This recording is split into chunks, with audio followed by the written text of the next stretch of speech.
Good morning student.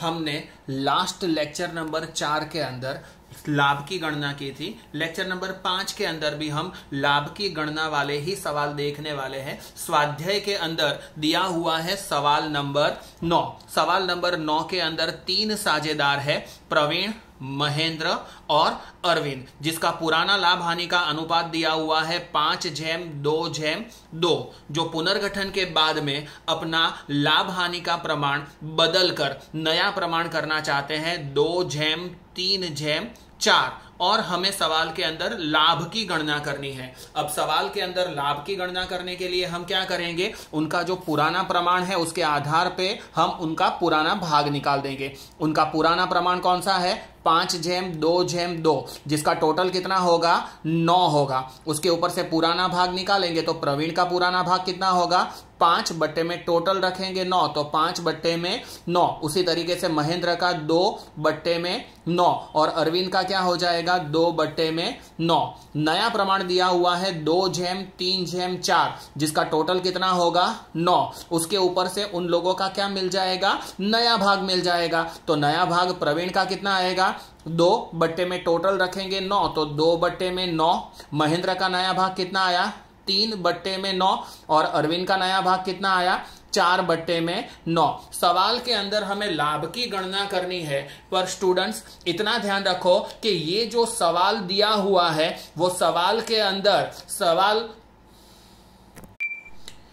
उनका नया प्रमाण नहीं दिया हुआ है, पर उनका नया भाग दिया हुआ है। मतलब क्वेश्चन के अंदर सीधा उनका नया भाग लिखा हुआ है 2/9, 3/9 और 4/9। तो ऊपर की संख्या का टोटल करें 4, 3 और ये 2 जो है वो मिलाकर बट्टे में कितना बन जाता है, 9। और ऊपर की तरफ जो लिखा हुआ है वही उनका क्या है, नया प्रमाण है। तो सवाल के अंदर पुराना प्रमाण दिया है 5:2:2 और नया भाग दिया हुआ है 2/9, 3/9 और 4/9।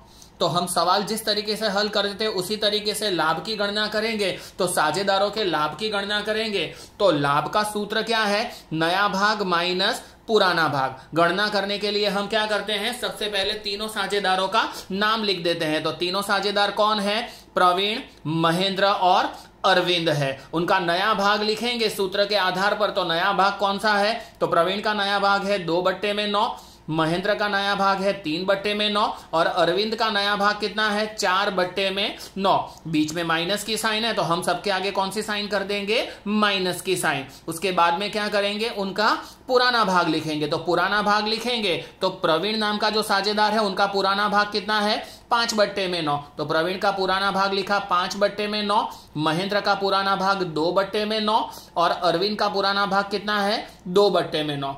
अब लसअप की पद्धति से अगर हम सवाल को सॉल्व करें तो देखो यहां पर दोनों के बट्टे में क्या लिखा हुआ है, 9। अगर दोनों के बट्टे में सेम चीज लिखी हुई है, समान संख्या लिखी हुई है, तो लसअप क्या रहेगा, वही का वही रहेगा। तो 9 और 9 दोनों के बट्टे में लिखा हुआ है, इसलिए लसअप क्या रहेगा, 9 ही रहेगा। और इसमें हमें क्रॉस गुणा करने की जरूरत पड़ेगी नहीं। पर ऊपर जो संख्या दी हुई है 2 और 5, बीच में माइनस की साइन है, तो हमें क्या करना है, 2 वैसा का वैसा रख देना है, माइनस की साइन वैसे के वैसी और 5 वैसे के वैसे रख देने हैं। मतलब कि 2 में से 5 को क्या कर देना है, माइनस। 2 में से 5 माइनस करेंगे तो आंसर कितना आएगा, -3 और बट्टे में क्या है, 9 है। अब हम गणना किसकी कर रहे हैं, लाभ की। अब लाभ की गणना कर रहे हैं और आंसर माइनस में आएगा तो क्या गिना जाएगा, त्याग। मतलब कि प्रवीण ने -3/9 प्रमाण में क्या किया हुआ है, त्याग किया हुआ है। उसी तरीके से महेंद्र की गणना करें तो महेंद्र के अंदर भी बट्टे में दोनों में 9 लिखा हुआ है, तो लसअप कितना निकल जाएगा, 9। और क्रॉस गुणा नहीं होगा, पर ऊपर वाली जो संख्या है उसमें बीच वाली साइन रखकर प्लस हो तो प्लस, माइनस हो तो माइनस कर देंगे। तो इसके ऊपर लिखा हुआ है 3, बीच में माइनस की साइन, और इसके ऊपर लिखा हुआ है 2।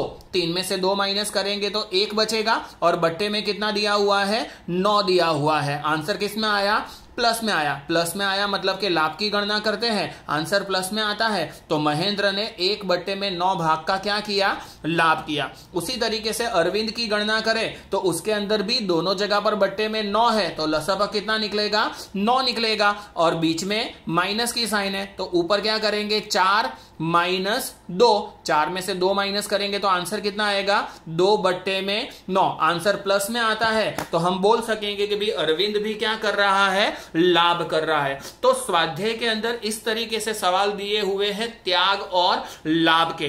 तो स्टूडेंट्स आप भी ध्यान रखो कि आपको होमवर्क के अंदर सवाल पूरे करने हैं और करके व्हाट्सएप के द्वारा मेरे नंबर के ऊपर भेजने हैं। तो आपको कौन से सवाल करने हैं आप एक बार नोट कर लो कि स्वाध्याय के अंदर आपको सवाल करने हैं सवाल नंबर 6 और सवाल नंबर 8। ये 2 सवाल स्वाध्याय के हैं जो आपको हल करने हैं। उसके अलावा आपको उदाहरण नंबर 1 से 6 भी करने हैं, जिसमें 1 से 3 नंबर के उदाहरण जो है वो त्याग से रिलेटेड है और 4 से 6 नंबर के जो उदाहरण है वो दिए हुए हैं लाभ की गणना के। शुक्रिया विद्यार्थी।